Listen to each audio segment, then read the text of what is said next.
Thank you. Good evening, everyone. Thank you to the League of Women Voters and to Glendale Council PTA for hosting this evening. I believe I'm supremely qualified to serve as a school board member in this district because I am the only parent on this dais who has experienced each and every grade level of Glendale Unified School District. I've been to every single site.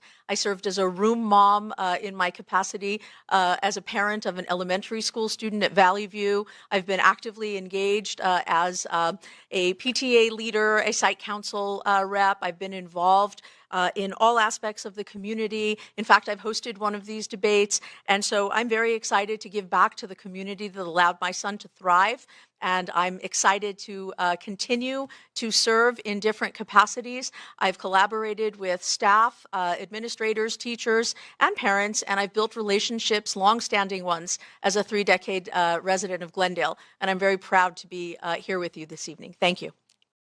Thank you. I echo what Mr. Kevorkian said right before me. First of all, there is absolutely no room for hate in Glendale.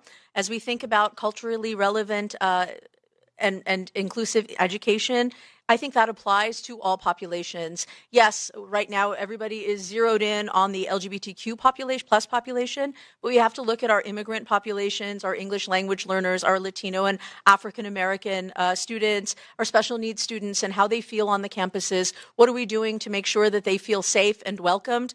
I think about the arts. One of the reasons arts education is so near and dear to me because it's a great equalizer. The PTA hosting a reflections program, our poster contests, our flag programs can be an avenue to allow students from different cultures to share. And I think that we really have to bring in community members and educate parents on exactly what it is we're afraid of. We are more similar than we are different, and we have to focus on our similarities and communicate with parents to bridge that gap. Thank you.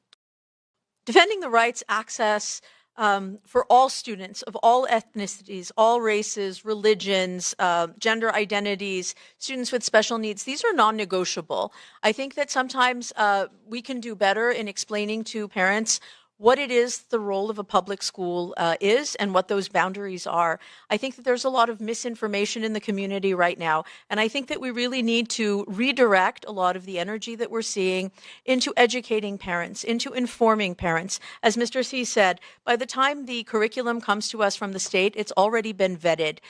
We as a board have the ability to look at textbooks and choose, but we're not choosing arbitrarily and capriciously on a whim. We're choosing based on what's provided to us by the state. And I think that there's opportunities for parents to show up, to weigh in. And in addition to what Mr. Kevorkian said about parent panels, I think we need more student panels. I think hearing from students firsthand what their experiences are will help the community understand what those needs are and how to serve them. Thank you. I think that there are more opportunities for parent engagement than there are parents willing to engage. And I want you to think about that for a minute. Right now, we are coming out of the pandemic, so many people are just beginning to find creative ways to use Zoom. But I think back to when the LCAP committee was first formed in this district. I had the good fortune of being a part of that. We had over 80 stakeholders, everyone from the superintendent, administrators, parents, teachers participated. We provided evening babysitting. The meetings were held in the evenings. We provided babysitting. We provided food. And slowly engagement started to dwindle. There are opportunities not only on your site councils, but within your PTAs. You can be a chaperone at an athletic event, at a theater arts program, that we have comedy sports, we have instrumental music programs. There are plenty of opportunities, in my opinion, for parents who choose to find an avenue in with minimal engagement or maximum engagement.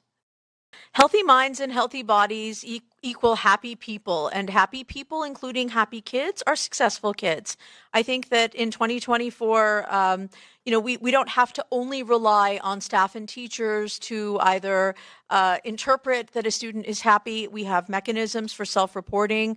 I think that today, to go back to the technology that we've been talking about, a simple app can be an avenue for a student to self-check in, for a staff member to self-check in, and based on that, there are opportunities to make available to students, to families, to staff members, teachers, mental health resources. mental health resources are non-negotiable. They are, we look at the whole child.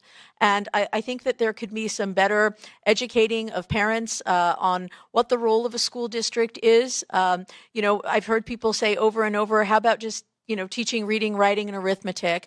Well, you know what? You can't learn if you're not paying attention and you're not feeling well. And so we have to look at the whole child. First, again, I'd like to thank the League of Women Voters and Glendale Council PTA. I'd also like to thank Glendale Unified School District and the ETIS department for streaming this program live to families. I think, folks, it really comes down to one thing. Do you want a school board that consists of people who attack educators and cultivate a culture of divisiveness and hate? Or do you want a school board that collaborates with all stakeholders, that is able to have the difficult conversations, that is able to serve the needs of a community during a pandemic, during an emergency, or just during everyday, day-to-day school activities? We're spending a lot of time talking about things that really are not about kids. This is supposed to be a nonpartisan race, and we've turned it into the most partisan race in town. I think that as a parent of someone who's successfully navigated all of the GUSD, all that GUSD has to offer, I'm incredibly proud of the education and all of the educators who've laid a hand on my son's success. I'm very grateful to the teachers and staff of this district. It is my intent, if elected, and if I have the privilege of serving as your school board member, to lead from a place of collaboration, from a place of partnership. I care about parent voices, I care about teacher voices, but most of all, I care about kids. I care about success. We have a lot to celebrate in this district. Our AP passage rates are up. Our A through G completion rates are up. Our students are just beginning to come back into themselves after being home for the period of the pandemic. And so I think that we're doing a lot to close the the post-pandemic gap, and I'm excited for all of the successes that our students are experiencing in this district. I think we need to move forward. I think we need to put kids back at the center of discussions, and I think we need to leave the nonsense home. Thank you. Thank you.